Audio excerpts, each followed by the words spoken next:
Comment sortir du confinement?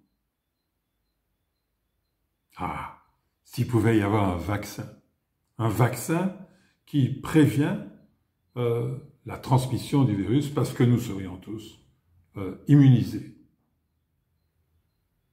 Ah, oui, mais faire un vaccin, ça prend du temps.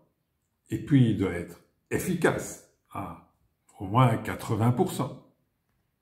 Et ensuite, il faut l'administrer, le vaccin.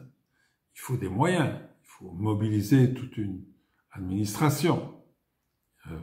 Bon, ça peut se faire facilement peut-être dans des pays riches, mais dans les pays qui le sont moins, c'est pas évident. Il y a autre chose. C'est que un vaccin nous protégera du coronavirus qui provoque le Covid-19. Mais nous ne faisons pas d'illusions, il y en aura un autre. Il y en a eu à peu près autant, les virus sont arrivés, les épidémies arrivent à peu près aussi vite que les crashs boursiers. Donc, bon, on peut s'attendre entre 8 ans, 10 ans, il y en a un autre qui arrive.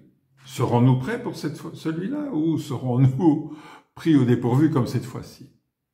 Donc oui, faisons en sorte d'avoir un vaccin, mais rendons-nous bien compte que c'est une bonne chose qu'il arrive, mais ce ne sera pas suffisant.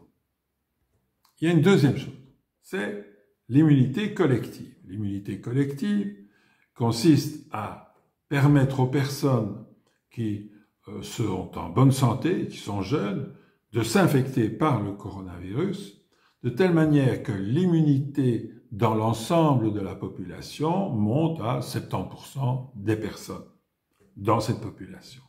À ce moment-là, eh bien, les personnes âgées, comme moi, pourront sortir de leur confinement parce que le virus ne trouvera plus son chemin jusqu'à moi.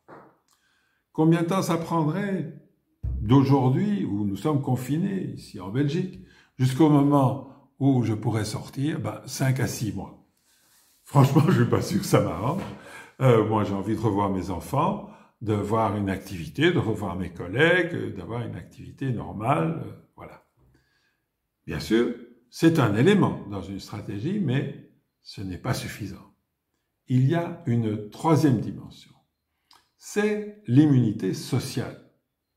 Il faut bien voir que chaque société, chaque pays, dirons-nous, est plus ou moins vulnérable à ce virus.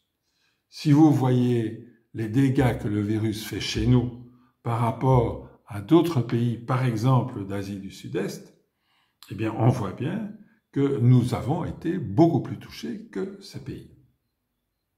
Nous devons donc en apprendre et réfléchir à qu'est-ce que nous pouvons faire. Individuellement, ça passe par se laver les mains, peut-être porter des masques, certainement quand nous sommes infectés nous-mêmes, etc.